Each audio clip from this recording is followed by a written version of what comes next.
Just a quick run through of the exercises we're doing. While you're walking or warming up, we want to just be able to give you like a quick digestible set of information so you guys can get an understanding of what you want to do for your workouts. So today we got our warm up, get into our band assisted jumps. We're going to integrate that into our warm up. So we got couch stretch, hip airplane, into the band assisted jumps, just doing quick contact time, low plyometric. Then we got front foot elevated split squat. We got seated hamstring curls. We're going to go into a pendulum squat and hip press. So we'll run through all those exercises. We'll get a better description of it. Again, quick digestible information so you guys can get it in, understand what you want to do for your workout. Starting with some light plyo stuff. We're getting into a little bit of a strength phase. We can just get some things moving a little bit better, getting ready for our power phase. See, Joey's not going for height on this. He's going for fast ground contact time with a lot of repetitions. So like extensive plyometrics in nature are going to be higher reps, almost going for more like rhythm. I'm not sure he's even counting reps. He's just trying to find that failure point where his ground contact time is actually starting to become longer.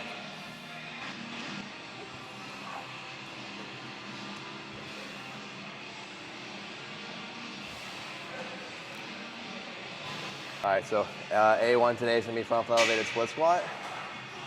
One, if you look at Joey's ankle, his heel already, his heel's trying to come up. He already kind of lives with his center of mass back. This is more of like an early stance gait cycle exercise. So we're trying to get him to push back through his heel, get better at kind of absorbing force as he kicks. Push back through your heel. There you go. That's basically what you were saying you suck at. Loading wise, we're gonna go ipsilateral, so same arm, same leg. All it's gonna do for us here is help us get better IR on the back leg. So you can see this is pulling my center of mass this way, which should help me get this back toe more straight. Now, in the front foot elevated split squat, there's more weight on the back leg, which is kind of why I'm loading ipsilateral versus contralateral. If you can look too, he's staying really grounded within that midfoot. You don't see him kind of like rocking back into his heel when he's pressing. Right. He's making sure he's still stable through his foot. He's just kind of cueing like the weight should shift back to where he's kind of more on his heel versus being like really toe dominant and having that heel come up. He wants to make sure that heel's grounded. Yeah, so like he was saying, the intent here is to push back through the heel. That doesn't mean my toes are coming up. I'm still keeping my weight through my full foot. The intention here is still more like driving back, more close to resembling like deceleration in sport.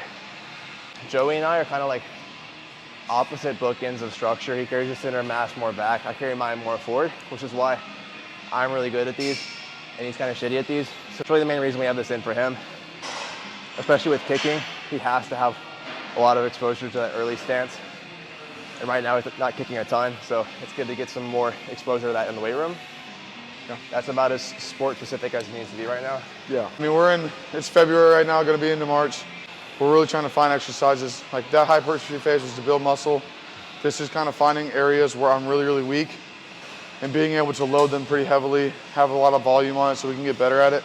So for this front foot elevated split squat, this is our A1 lift. This is more of a skill-based exercise for us. We really want to master this skill. We want to master the positions. Nick talked about it. We can load it differently. So if we're unstable in this position, we can grab a dowel rod, maybe 2 dowel rods, make sure that we're stable. The better that we get at this exercise, we can take that stability away. So we can go from 2 dowel rods to maybe 1 dowel rod. Take that dowel rod away, just do body weight. Ipsilateral is going to be same side of the front foot.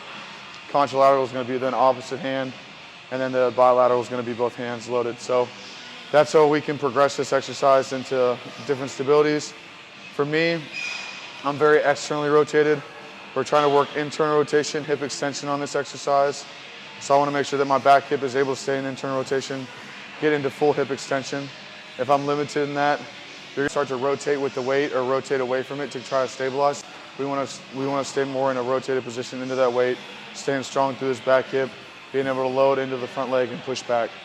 So those are all the things that we're trying to master in this exercise. And if you can't get in those positions, go ahead, either lower the weight or add stability in certain areas where we can still make sure we're loading it to get that stimulus that we need.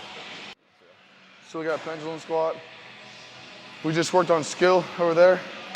So go with our B1, kind of second exercise is going to be something that's a little bit more output based. We can load it, it's a little bit more simplistic movement. There's going to be a heavy quad bias for us, knee extension.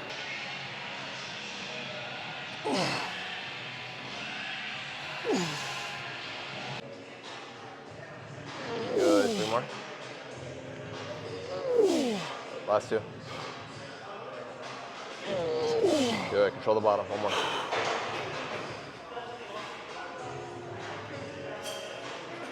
Nice. That's a good set.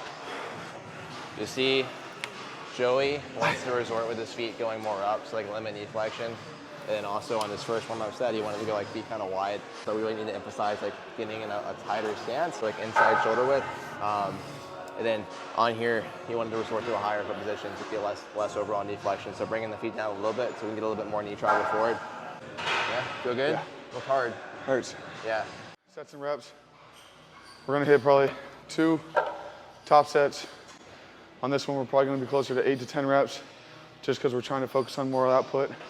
Get a warm-up set in, if you need to, just to feel the position out. If you're a young lifter, go ahead and take a couple more warm-up sets to make sure that you're kind of drilling the right position. But once you find where your feet are supposed to be, go ahead and load it. If you have a gym with limited resources, you can sub this out for a leg press, some type of goblet squat variation, hack squat if you have one.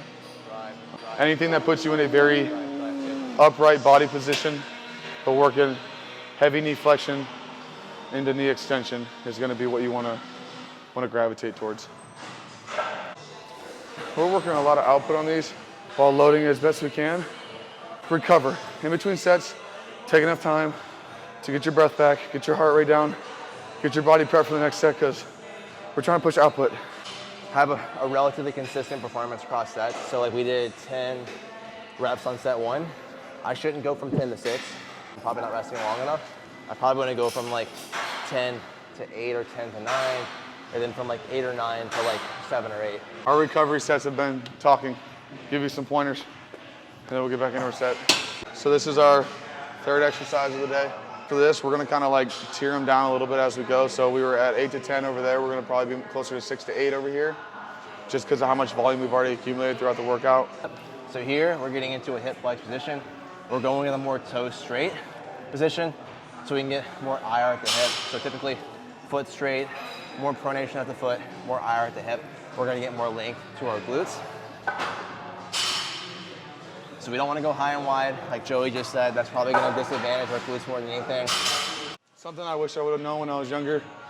With these warm-up sets, and we're trying to get to our top couple working sets, don't like exhaust yourself. So if the weight's super easy, kind of find your positioning. Don't worry about, hitting 10 reps as a warm-up, then another set of 10 reps. So much volume accumulated over time, it's gonna fatigue you a lot quicker. You're not gonna be able to hit your top sets with the top weight that you really want, so. 2 more. Drive. 1 more. All right, D1, whatever number this is. We're gonna go seated hamstring curls, so our main hamstring output for the day. Other leg day, we have heavy hingings, heavy RDLs, and prone hamstring curls. This is kind of our only hamstring isolation exercise for the day. Going seated, mid to lengthen range, high external stability, high output, a couple sets of failure. Big thing here, control the pelvis so we're not rocking around, moving our hips. Last one, come on. Again, we're getting into a little bit more of our strength phase, working low, plyometrics. Went into our A1, which is front foot elevated, more skill-based. Pendulum squat, hip press, finishing up with these hamstring curls. Again, sets and reps is more based off of our ability to get into fatigue. So get a couple working sets, work into relative failure, load it as much as you can in those positions as long as our technique is staying strong. Pretty simple leg day. Didn't have a ton of exercise selection. Just kind of move good, train for output, kind of hide some of the vegetables and spaghetti sauce there with getting some more IR on the hip press, getting some deep hip flexion, full knee flexion on the pendulum squat, getting in good positions there. But I know sometimes we say a lot of smart sounding shit or fancy words. Don't overthink it. When you really unpack it or dumb it down, it's we did 4 or 5 exercises. It's pretty straightforward. Master movement quality first.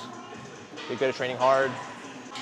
Yeah. Enjoy the gym. Yeah, load the weight room. Don't be Save a cuck. this, do your free workout, walk on the treadmill for a little bit, get warmed up, run through the exercises in your head on what you want to do, and just go after it in your workout. Peace.